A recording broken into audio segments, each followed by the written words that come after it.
بسم اللہ الرحمن الرحیم۔ حضرت ابو ہریرہ رضی اللہ تعالیٰ عنہ بیان کرتے ہیں، رسول اللہ صلی اللہ علیہ وآلہ وسلم نے فرمایا، صاحب طاقت کے لیے زکوٰۃ دینا فرض ہے۔ زکوٰۃ نہ دینے کا بہت بڑا گناہ ہے اور بہت بڑی سزائیں۔ اللہ تعالیٰ نے کون کون سی سزائیں، کون کون سے عذاب تیار کر رکھے ہیں جہنم میں زکوٰۃ ادا نہ کرنے والوں کے لیے۔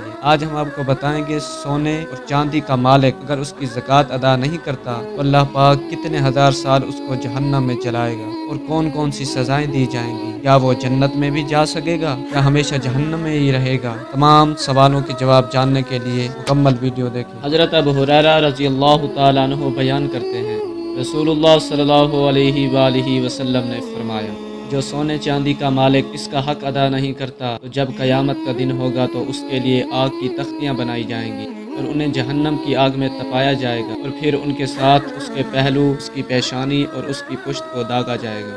جب وہ تختیاں ٹھنڈی ہو جائیں گی تو انہیں گرم کرنے کے لیے دوبارہ جہنم میں لوٹایا جائے گا، اور یہ عمل اس روز مسلسل جاری رہے گا جس کی مقدار 50,000 سال ہوگی، حتیٰ کہ بندوں کے درمیان فیصلہ کر دیا جائے گا، بس وہ اپنا راستہ جہنم یا جنت کی طرف دیکھ لے گا۔ مزید ایسی ویڈیو دیکھنے کے لیے ہمارے چینل کو سبسکرائب کریں۔